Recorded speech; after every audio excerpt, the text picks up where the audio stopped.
Hi, everybody.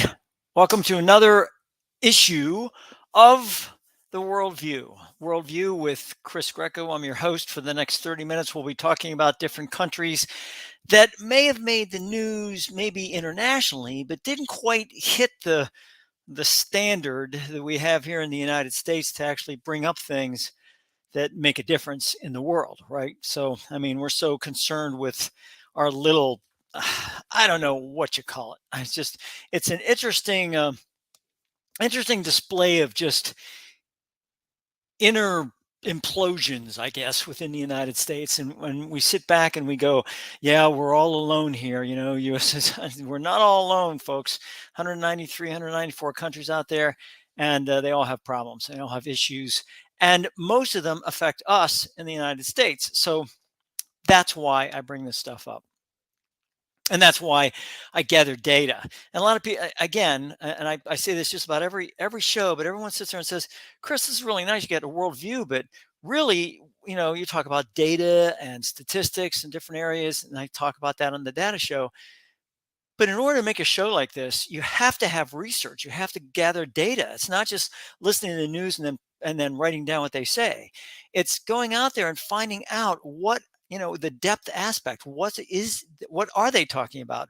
Where is it located? And how does it affect us? And that's really what we're talking about, the what, where, and how it affects us in the United States.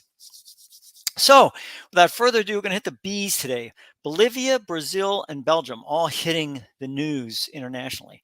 And what I do is I listen to haystack news, and I listen to this haystack news. It really is. And I go to the international. I don't even care about local stuff. I don't care about it. Whatever happens, happens. I'm going to get it on local news whenever I watch it, or whatever, 4 o'clock or 5 o'clock or whatever it is. International is where I go, because that's where they talk about. That's where you get Al Jazeera. That's where you get France 24. That's where you get Deutsches, the DB News. That's where you get all these different types of news media outlets that are located in countries in Europe and Asia, and that's where you find out what the local aspect is, what they talk about when they talk about these areas. And it really hit me hard, especially the one about Bolivia, which we're going to talk about right now. So that's the one we're going to talk about. So let's talk about Bolivia. So Bolivia, there's some lake problems here, and Lake Pupo. And no, it isn't Lake Poo-Poo. It's Lake Pupo. And basically, it's completely empty. It's completely dry. I mean, this I don't think I've ever seen a lake totally and completely dry, but it is dry. And basically a 20-year drought, and it's not really a 20-year drought as much as it's just been uneven rainfall, and along with other areas, right? And it's funny because they say, oh, it's supposed to fill up about every 50 years, and this is what it does, and all these things. But basically, this is not about climate change. And it's interesting because a lot of people will automatically say, well, it's climate change. And climate change is the reason that all this happens. But there are other issues that are causing this lake to become completely depleted. And that's what we'll talk about that. And NASA's tracked the lake depth for several years, and they've done that sometimes through the International Space Station, through other areas, and it's really fantastic. I mean, what they do is just amazing, anyways. And that's why they're what is the number one best places to work in the federal government. I mean, and I've dealt with NASA when I was in the federal government. And they are just unbelievably good at what they do. So basically, you can actually go to that site, the Earth Observatory.nasa.gov, and you can see the photos. So, lake's dried up. What does it mean? Well, the media would have you believe that this lake is some deep lake, but really it's not. It's only 9 feet deep. I mean, at its deepest, 9 feet is not a deep lake. And if no matter how big it is, 7 kilometers or whatever it is, it's a problem, because basically you only have so much depth. You start depleting that water. That water gets depleted awfully quick. The area is also plagued with varying precipitation levels, which can immensely affect this lake area, and I'll talk about that in a little bit. So some other issues. And before we go on, I think it's important. Let's see what we're talking about here. So this is South America right here. And right along here, if you can see a look, take a look at this. This is a very rocky area here, right? This is this is Chile, goes along here, right along this area here, and right next to it is Bolivia. And so we can actually see this lake at its fullest actually. So this is Lake Pupo right here. That's Lake Pupo. In fact, you come up and you see it, Lake Pupo. So that's what you have here. And then you can see that there are some feeders that come down through there, including now. Understand, people take a look. It's like, oh, it's a big deal. It's 11,000 feet in the air. It's this thing is 11,000 feet elevation right here. I mean, it's in basically a mountain lake, is what it is.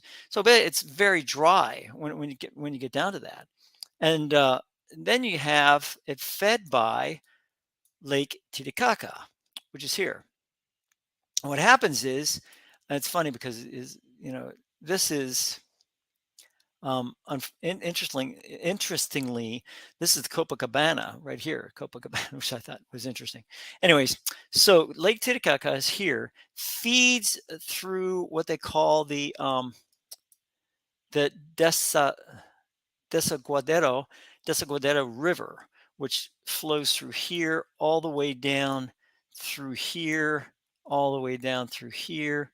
Was it all the way down into Lake Pupo? So what's happening? Well, we'll talk about that. But I wanted to make sure you know what geography was on this thing, and the fact that here's Bolivia and here's Chile right here. So let's talk about this now. So it has a high elevation, about 11,000 feet, makes it very dry, and people sit back and they go, so dry air, yes, dry air. That's basically less oxygen in the air, and it makes it very dry. Because you have to have oxygen and hydrogen to be able to make condensation. Well, if you don't have a lot of oxygen, then you don't get that condensation, so you don't get the humidity. So it's going to be dry air.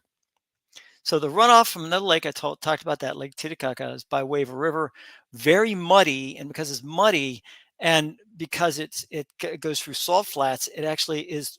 Lake Pupo is one of the largest salt water lakes, which is a haven to some migratory birds, including flamingos, which I didn't realize. So basically, by this lake drying up, now all of a sudden the migratory birds, they're gone.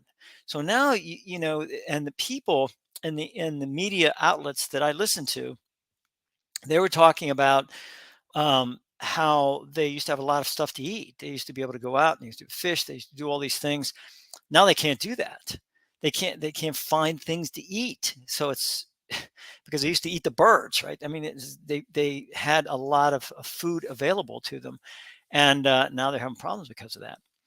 So we'll talk about that in a second. The river that feeds the lake, remember that the Saguadero River has been diverted for irrigation, and according to some media reports, residential growth. So, I mean, Bolivia is the main producer of quinoa, along with human activity, urban growth, and water diversion from mining and agriculture, right? According to Science Times. So Science Times, they have this article. So that's the oops, sorry. That's the site that you would go to if you wanted to learn more about this. And if you want to learn more about ResearchGate, I'm about to show you an illustration from that. The rainfall for 50 years between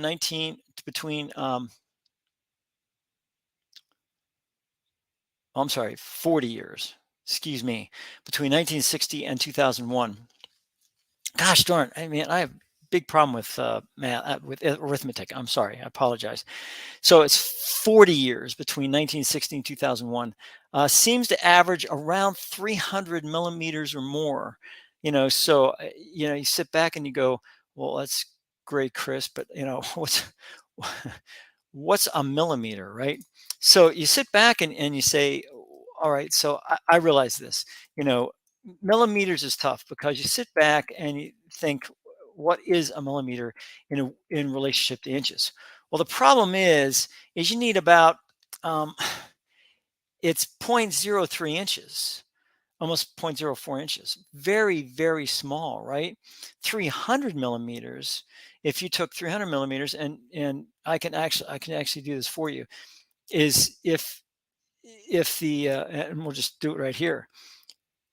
If the millimeter is 300 is 0.03, right? So 0.04 inches, right?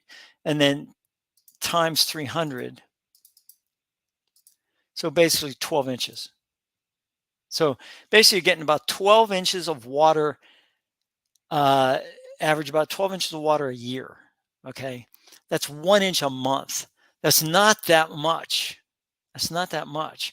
And I think this is very, very important to understand is that, when you talk about millimeters and you say 300 millimeters, wow, that's so much. Really, it's not. It's only about a foot of water, a foot of rain a year. So that's not that much. The river has been diverted. Okay, so we talked about that. And we talked about this area. So those are the sites you need to have. Now this is where we just talked about Lake Pupo, right? And whoa, sorry about that. Let me see. There we go. So this is Lake Titicaca goes through the Desaguadero River, and then it goes to Uru Lake, and then to Pupo Lake in this area. And if this river becomes in the least bit, uh, you try to divert it. Basically, these two lakes are just going to go. They're going to go dry because they just don't have the rainfall it needs to be able to do what needs to get done. So, I mean, and this is the reference down here for that. So let's talk about who does it affect. What and who's it affect? The local population around the lake used to fish, but they can't anymore. So basically, they're going to attain money through crafts. So they're trying some arts and crafts things. The men are going to work in the mines, and we'll talk about those mines in a second. The main mining has been lithium. Great demand. As a matter of fact, I've heard it called white gold. Lithium is white gold. I mean, we're talking a lot of money per ton per British ton, TONNES, right? And the Guardian put out there's your site here for the Guardian, and you can talk about lithium mining. So basically, what happens is, from reading this and from doing a little bit of research, lithium is also in salt mine. It's also in the salt area, and basically, what happens is you try to remove the lithium from the salt, from the salt lining, whatever you want to call it, and basically, it takes water. You need to have water to do that. Now, the mines are located in the salt flats, which also feeds the lake in question. So there you have your diversion thing, right, or the mining aspect. Who's trying to get on this? Well, China. They have a battery producer called CATL, and they are trying to get into Bolivia to produce lithium to be able to produce batteries. Bolivia could begin exporting electric batteries by 2025, maybe, according to that article the Guardian article. So this is something that is really, really important, and I keep trying to tell my audience, this is that a lot of these countries have raw minerals that are very, very important to the technology we have. And I love people talking about, we need to get rid of oil. We need to get rid of coal. We need to get rid, and I sit back and I go, well, that's fine, but the problem is that you can't produce steel. You can't produce aluminum.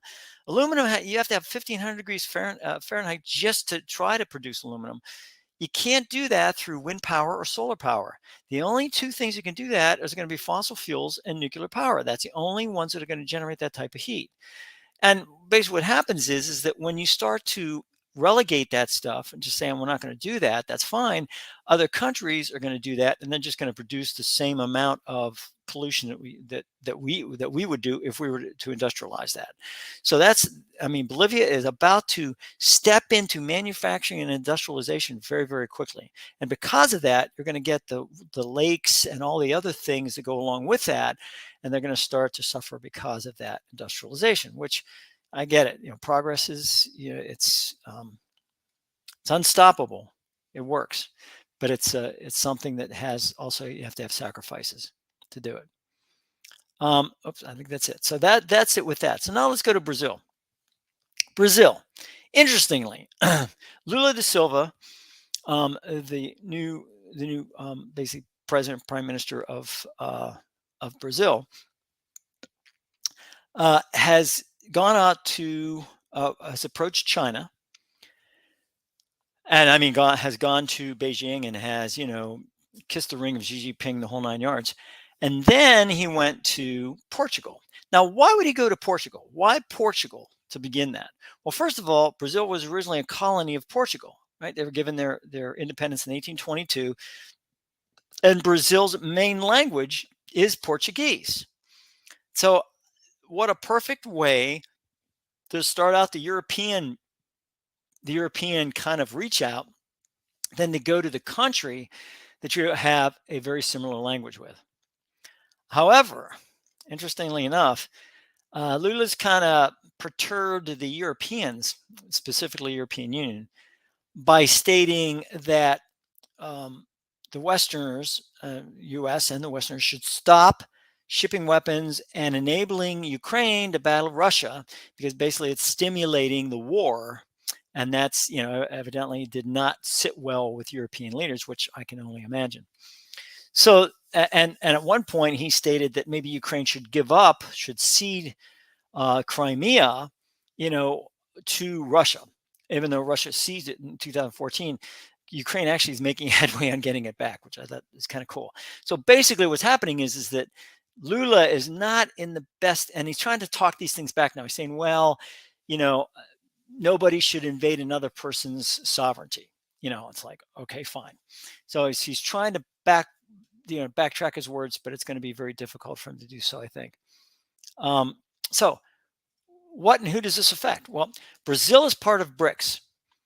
Brazil, Russia, India, China, and South Africa. Now, also, in the Shanghai Cooperation Organization, China is reaching out to different countries, and BRICS is starting to be part of that area. So it's interesting how India, who's supposed to be basically an ally of the United States, is in cahoots with a very, everyone calls them the axis of evil. But I'll tell you, it's interesting how China is trying to get into the infrastructure of other countries, including Bolivia, what I just talked about with this battery thing. So, I mean, they're trying to get in there to try to make headway to to countries that want to become industrialized, so they can start putting their nose in their business. Basically, is what's happening. So China's firmly in charge of the BRICS organization, although seemingly outward it's multilateral. I think it's a bunch of horse poop. I think China's basically in charge. Russia is second. They're kind of hanging in there, but basically China's in charge of it. Brazil wants to step into the European arena in order to get more support for their countries, specifically in areas such as space agencies. So Brazil and Portugal, they want to get into the space programs. So I thought that's very interesting, especially since Brazil is very big on Amazon rainforest, areas of that they really want to make that work. Brazil also wants to consolidate a group of nations, including them and China, to mediate a peaceful resolution of the Ukraine-Russia war. I thought that's very, very interesting how they're doing. I mean, so basically they're trying to make headway to try to make that work so that they can go ahead and say that they actually mediated that. I thought that's very interesting. And he has walked back comments about the war, and I just went over that. So that's basically what's going on there. Finally, Belgium, France, and their wind farms, and which is also very interesting.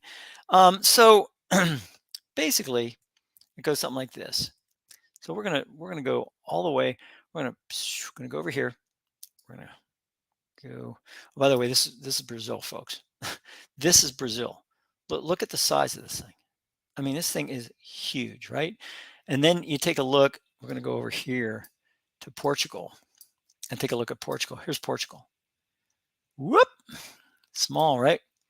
There's Portugal.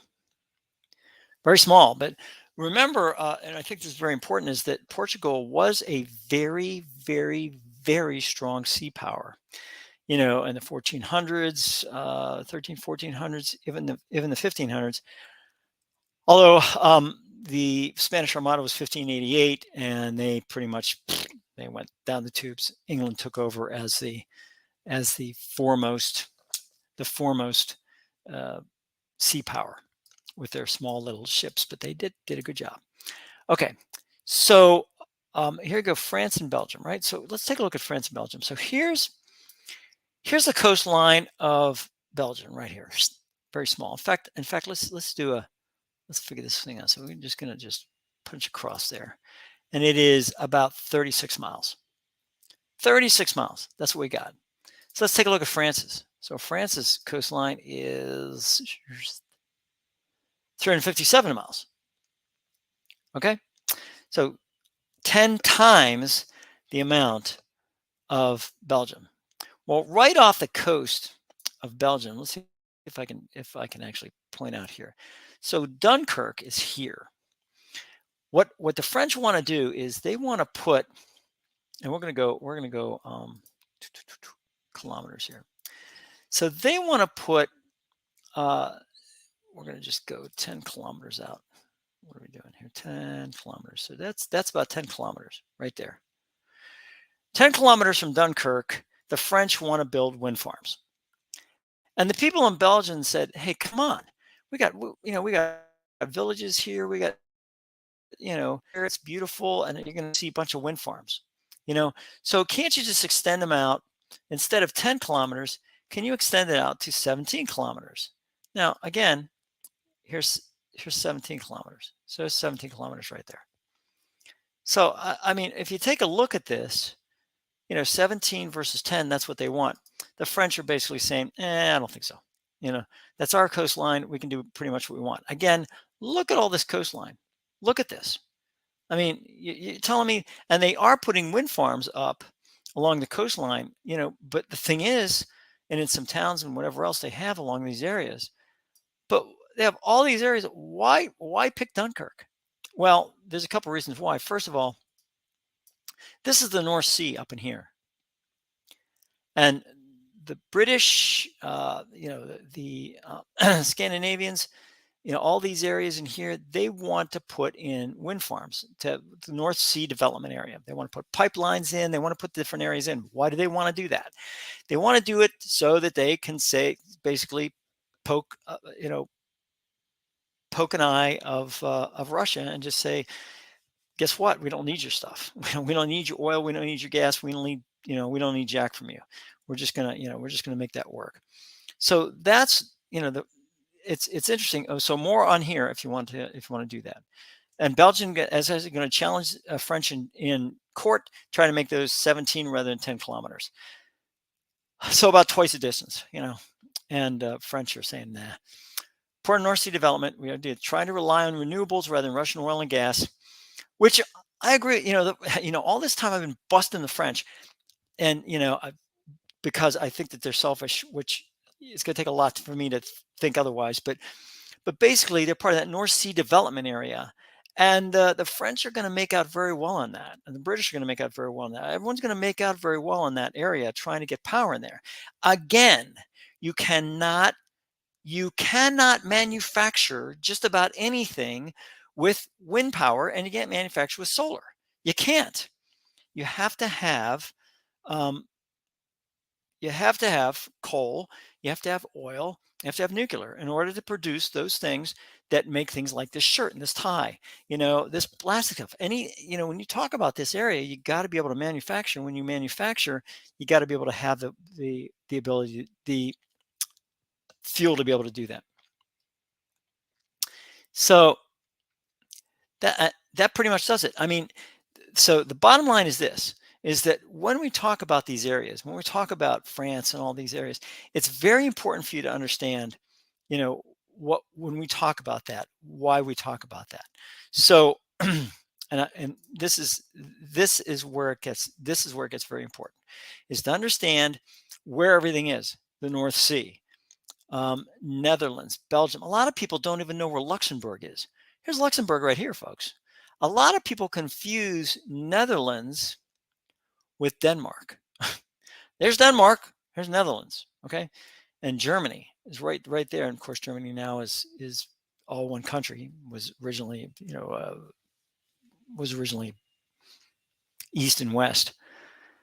I mean, you have all these things. You have to take into consideration of that. France, right? A lot of coastline, and it's interesting because I didn't even count this coastline. Hold on, wait a minute. I got to count this coastline. Wait a minute. So I'm talking here. What I say, 300.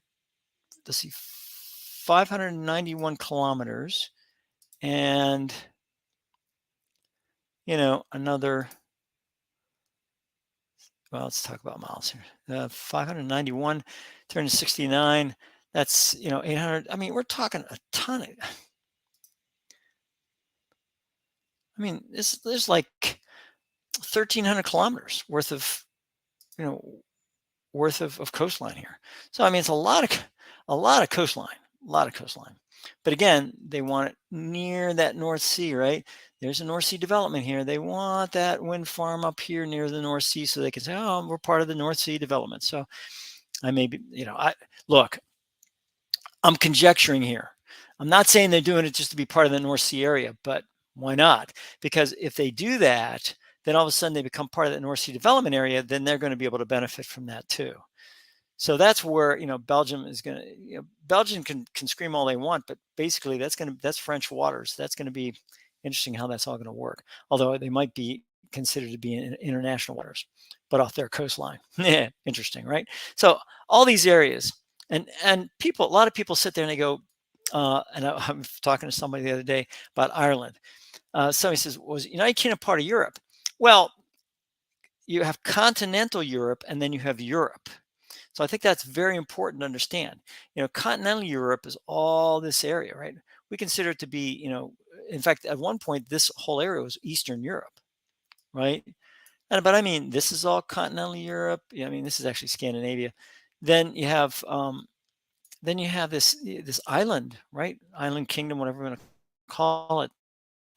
And all of a sudden, you have Ireland and United Kingdom right in this area. So I think it's very important. You have Northern Ireland here, so I think that's very important to understand how all this exists and how it exists within the European community. Sometimes I think we sit back and say, oh, we're nice and cozy here in the United States, and we are. When you really want to think about it, you can sit back and say, yeah, we are kind of cozy in the United States because we can afford to be. We're isolated. We have ocean this side, ocean this side. What more could we want? So that's what's going on there. And I think whenever people talk about Bolivia and then I remember at one point they were talking about Bolivia and Brazil. And I said, okay, it's South America. Then somebody brought up Central America, Central American country, and said, we're talking about South America. I said, no, that's not a South American country. That's a Central American country. So sorry, but those are two different areas. And they need to be treated differently from their resources, what they do, all these things, how close proximity to the United States, the different aspects. So that pretty much does it, folks. I appreciate you listening today, and hopefully you got something from the three topics we talked about, Bolivia, Brazil, and Belgium, and hopefully you just understand a little bit more about how that all works with the news and what exactly it does.